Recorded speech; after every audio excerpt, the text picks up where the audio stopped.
नमस्कार, मी कृपा राजेंद्र सपकाळ बुलेटिनमध्ये आपले स्वागत। अल्पवयीन मुलींच्या विवाहाला कायद्यानं बंदी असतानाही गावखेड्यात अशी लग्न लावली जातात असा एक प्रकार बीड जिल्ह्यातील कपिलधार इथे घडलाय। या प्रकरणी पोलिसांनी नातेवाईकांसह 100 जणांविरोधात गुन्हा दाखल केलाय। या प्रकरणी फरार झालेल्या नवरदेवाचा पोलीस तपास करतायत।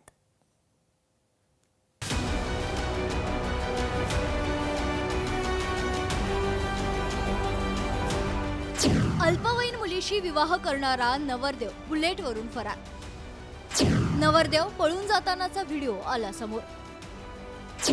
नातेवाईकांसह 100 जणांच्या विरोधात गुन्हा दाखल। बीड जवळच्या कपिलधार येथील मंगल कार्यालयात एका अल्पवयीन मुलीचा विवाह लावला जात होता। त्याची माहिती पोलिसांना मिळाली होती। त्यानुसार सामाजिक कार्यकर्त्यांसह पोलीस त्या ठिकाणी दाखल झाले। पोलीस आल्याचं पाहताच नवरदेवानं मंडपातून पलायन केलं। या सर्व प्रकाराचा व्हिडिओ आता समोर आलाय। या प्रकरणात बीड ग्रामीण पोलीस ठाण्यात वधूवराचे आई-वडिलांसह जवळचे नातेवाईक, कपिलधार देवस्थानच्या विश्वस्तांसह 100 जणांविरोधात गुन्हा दाखल करण्यात आलाय।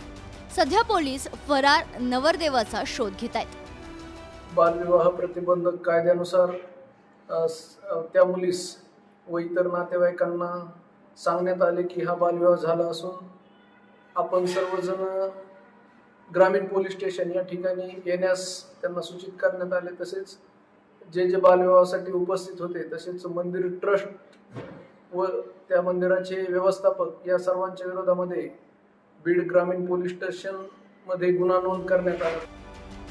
बीड जिल्ह्यात अल्पवयीन मुलींचे मोठ्या प्रमाणात विवाह होत असल्याचे चित्र आहे। प्रशासन आणि सामाजिक कार्यकर्त्यांकडून या संदर्भात जनजागृती केली जाते। मात्र अल्पवयीन मुलीचा विवाह अधिक वयाच्या मुलाबरोबर करण्याचं प्रमाण काही केल्या कमी होत नाहीये। बीड जिल्ह्यामध्ये कौटुंबिक अडचणी असतील, सामाजिक अडचणी असतील, या सगळ्यांचा आई वडिलांवर, नातेवाईकांवर दुष्परिणाम होऊन मुलींचे सतत बालविवाह होत आहेत। आणि हे बालविवाह होऊ नये याकरिता जिल्हा प्रशासन असेल, पोलीस प्रशासन असतील, इथले सामाजिक कार्यकर्ते, सामाजिक संस्था अहोरात्र बालविवाह थांबवून त्या मुली परत शिक्षणाच्या मूळ प्रवाहामध्ये येण्यासाठी सतत प्रयत्नशील आहेत। बालविवाह होत असल्याची माहिती मिळताच पोलिसांनी तातडीनं कारवाई केली आहे। मुलीचे नातेवाईक आणि कपिलधार मंदिराच्या ट्रस्टींची चौकशी आता करण्यात आली असून 100 नातेवाईकांवर गुन्हे देखील दाखल करण्यात आलेत। बालविवाह होणार आहे कपिलधारला अशी मला माहिती मिळाली होती। त्याचे आई वडील, मामा, मित्र, मुलीचे आई वडील, मामा अशा एकूण 8 नातेवाईकांवरती बालविवाह प्रतिबंध अधिनियम कलम 9, 10, 11 प्रमाणे बीड ग्रामीण पोलीस स्टेशनला गुन्हा दाखल केला। आणि इतर 50 ते 60 वराडी मंडळीवरही आपण गुन्हा दाखल केला आहे। अल्पवयात लग्न केल्यामुळे मुलीच्या जीवाला धोका देखील निर्माण होतो। त्यामुळे पालकांनी हे बालविवाह थांबवण्याची गरज आहे। असे प्रकार थांबवण्यासाठी प्रशासनाच्या वतीने कठोर पावलं उचलण्याची आवश्यकता आहे। त्याचबरोबर सामाजिक कार्यकर्त्यांनी असे प्रकार थांबवण्यासाठी जनजागृती करण्याची गरज आहे। अज्ञान वयातील मुलीला कळतही नाही संसार कसा करायचा, अशा वयामध्ये तिला संसाराची जिम्मेदारी पडते। याच्यामध्ये बऱ्याचदा मुलींचे आणि मुलांचे आयुष्य उद्ध्वस्त होतात।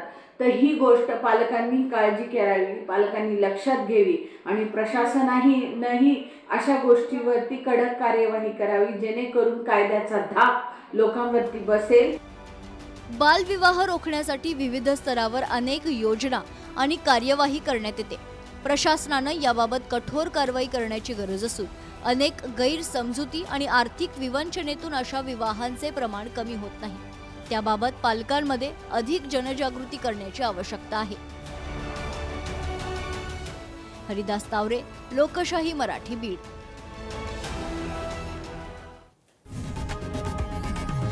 लोकशाही मराठी ऐका, पहा, जागरूक रहा।